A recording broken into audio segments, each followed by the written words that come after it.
Teka, lola ko to ah. Bakit may mga litrato siya dito? Naging palaisipan kay Ana ang mga iyon.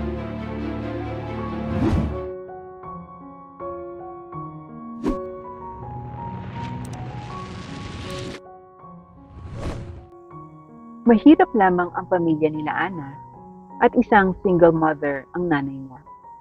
Sa pagkakaalam niya, ay may unang pamilya ang kanyang tatay, kaya't hindi pinanagutan ang kanyang nanay. Nay, alam po ba ni tatay na buntis kayo nung ipinagtapat niyo sa inyo na may unang pamilya na siya? Anak, hindi ko nasabi sa kanya na buntis ako. Sobrang sakit ng nararamdaman ko ng mga oras na yon. Kaya't mas pinili ko na lang na hindi sabihin ng tungkol sa pagbubuntis ko. Paliwanag ni Amelia sa kanyang anak. Nay, may picture po ba kayo ni tatay? Naku anak, nakakatawa nga.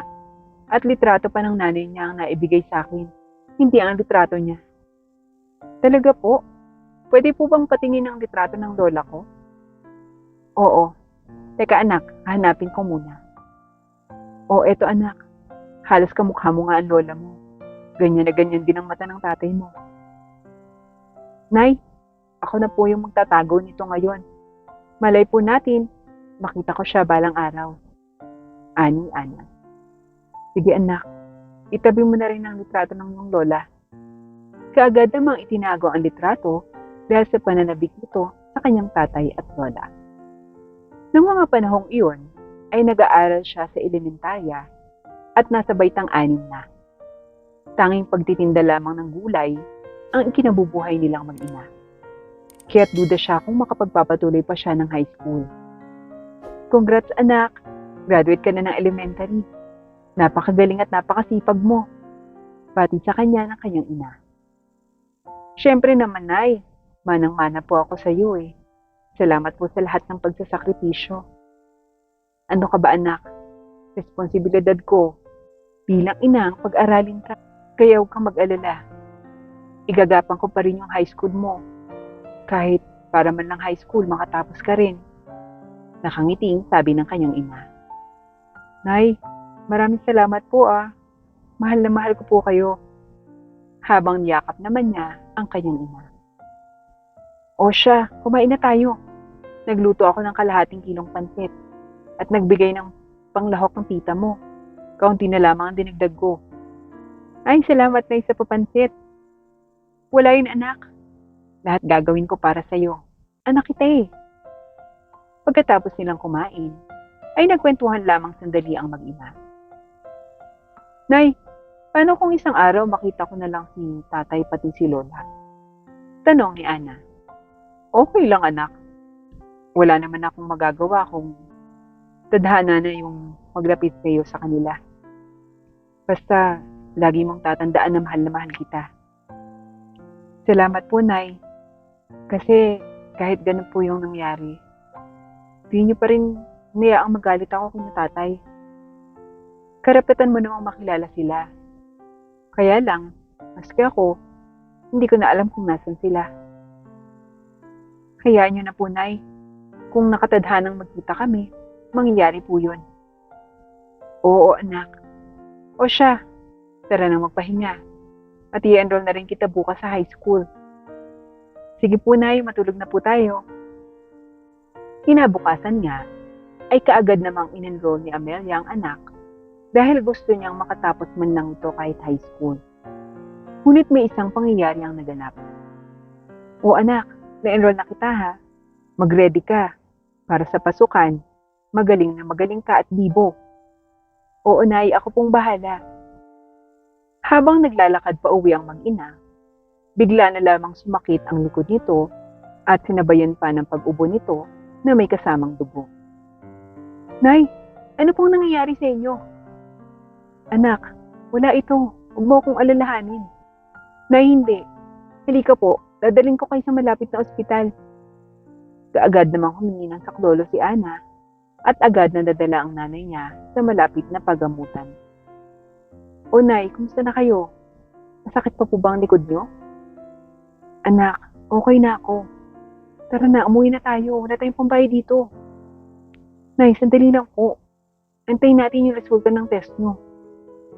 Bigla namang dumating ang doktor na umeksamin sa kanya at sinabi, Nay, Iha, may tuberculosis ang nanay mo. Ito yung mga gamot na kailangang mainom at kailangan nyo rin pong magpahinga. Dahil kung hindi, baka hindi nyo pa magawang tumayo gawa ng likod nyo. Paliwanag ng doktor. Salamat po, Dok. Nay, narinig niyo po yung sabi ng doktor. Magpahinga po kayo. Ako na po yung bahala. Anak, paano ako makakatrabaho niyan ngayon? Paano ang pag-aaral mo? Nay, ako na pong bahala. Maghanap po ako ng trabaho. Okay lang naman po sa akin kung titigil na muna ako. 15 anyos naman na po ako. Susubukan ko pong maghanap ng trabaho para makabili po tayo ng mga gamot mo, Nay. Anak, napakabata mo pa para magtrabaho. Pasensya ka na napakahina ng nanay mo. Nay, huwag niyo pong sabihin yan. Malaki na po ako. At malaki po ang ginawa niyo para sa akin. Kaya ngayon naman po, ako naman yung mag-aalaga sa inyo at maghahanap po ako ng trabaho. Nakauwi naman sila bandang makapananghalian at pag-uwi nila sa kanilang bahay, ay nadatnan nila ang kanilang tita na kapatid ng mama niya. At hinihintay sila. O, mabutit dumating na kayo. Kumusta ka na, Amelia? Tanong nito. Okay naman ako. Magpahinga lang daw muna, sabi ng doktor. Saka nagbigay din po ng reseta yung doktor, tita. Kailangan daw pong mabili to. O sige, ako munang bibili nito. Sagot ng kanyang tita. Salamat po, tita. Pero magtatanong na rin po ako. Baka may alam kayong trabaho na pwede kong pasukan. Tanong ni Ana sa tita niya. O sige, itatanong ko sa kaibigan ko. Baka may alam siya. Bibili na muna ako ng gamot ng mama mo. Pahinga na kayo. Paalam ng kanyang tita. Nay, huwag na pong matigas ang ulo Magpahinga po kayo. Huwag magkikilos ng magkikilos. Opo, natatawa ng sagot ng nanay niya. Pagbalik ng tita niya, dala-dala na nito ang mga gamot na kailangan ng nanay niya. Salamat po, tita, sa pagbili ng mga gamot ni nanay. Naku, wala yun. Kayo pa ba? Tayo lang naman ang magkakapamilya dito Sagot nito. Bigla namang naalala nito ang sinabi ng kanyang kaibigan. Ana, di ba naghahanap ka ng trabaho? Yung kaibigan ko, nagpapahanap daw ng katulong ng kaibigan ng amo niya.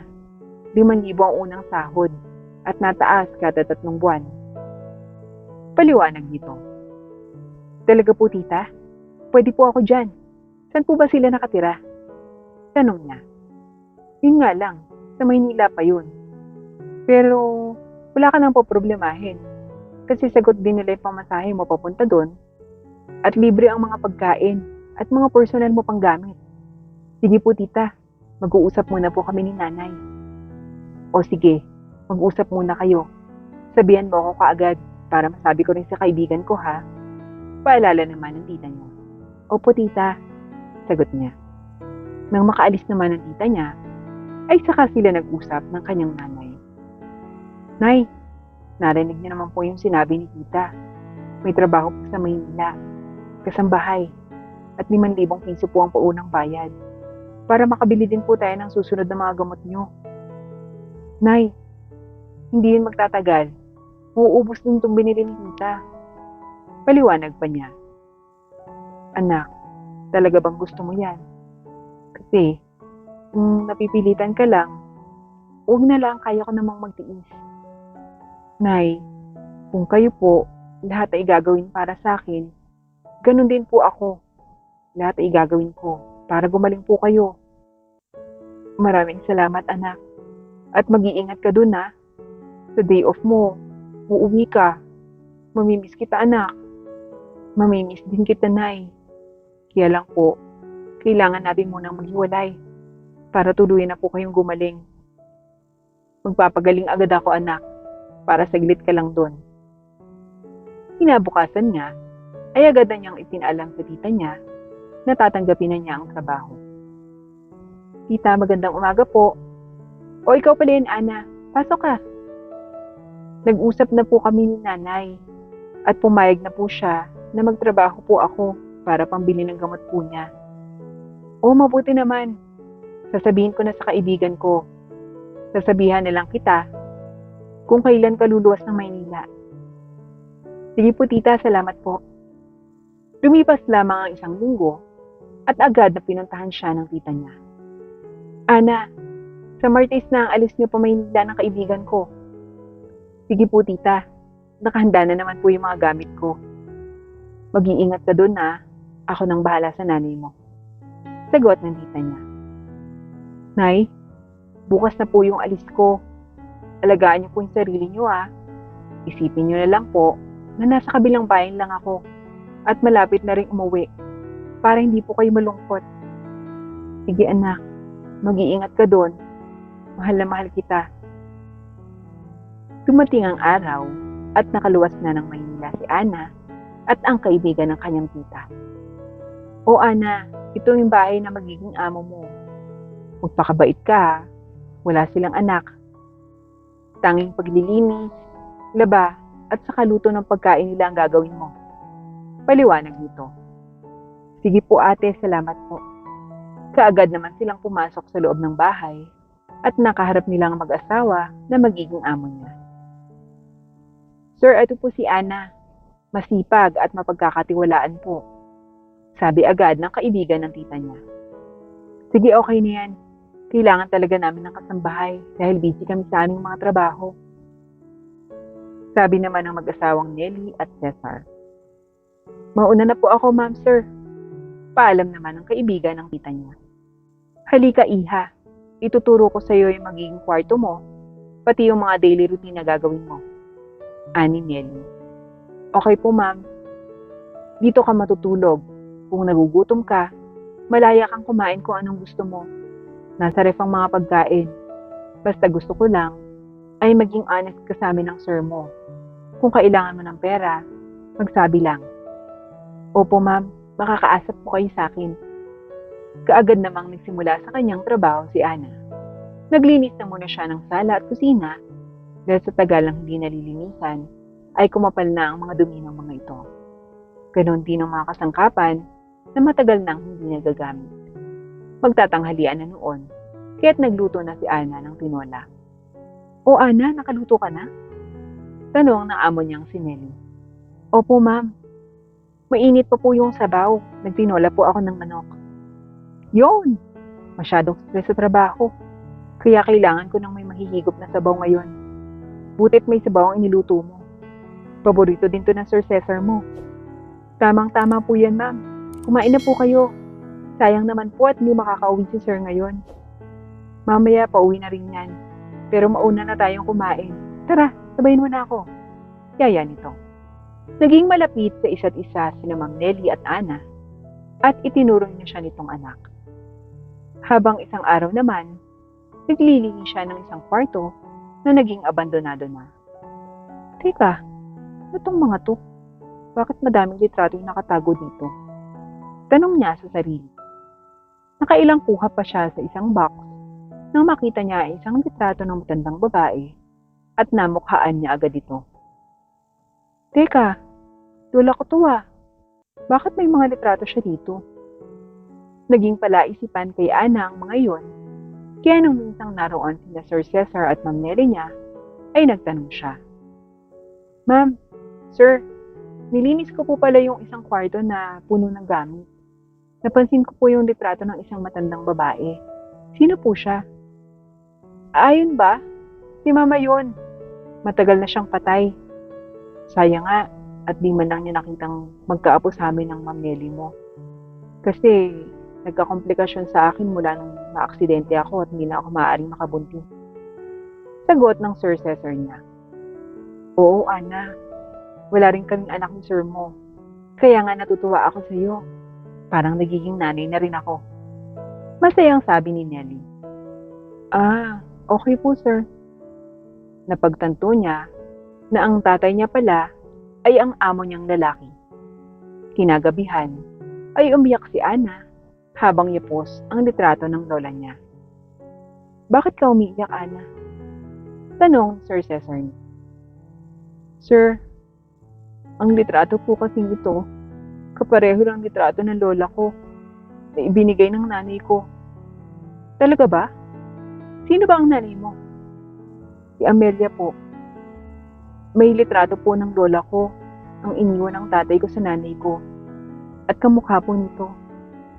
Umiiyak pa rin si Ana. Ikaw ang anak ni Amelia? Ikaw na ba ang anak ko? Tanong nito habang gulat na gulat at umiiyak na rin. Tay, opo, ako yung anak nyo. Kay Nanay Amelia. Sagot nito habang umiiyak na rin. Nagyapusan ng mag-ama habang naabutan naman sila ni Nelly. Oh, bakit kayo nag-iiyak ang dalawa? Tanong nito. Nelly, alam mo naman na may karelasyon ako noon sa probinsya bago tayo maikasal. Si Ana ang anak ko sa kanya na matagal na nating hinahanap. Paliwanag nito. Siya na ba ang anak mo kay Amelia? Ana, halika dito. Matagal ka nang hinahanap ng tatay mo. Mahal na mahal ka ng tatay mo. Saad pa nito. Lagi po akong nagdarasal na sana isang araw makilala at makayakap ko po kayo, tay. Eto na ako, anak. Hayaan mo. Babawi ako sa iyo. Kami ng nanay Nelly mo. Si nanay po pala, may sakit siya sa probinsya. Kaya po ako nagtrabaho para makabili ng gamot niya. Huwag kang mag-alala. Kami na ang bahala sa pagpapagamot ng nanay Amelia mo, anak.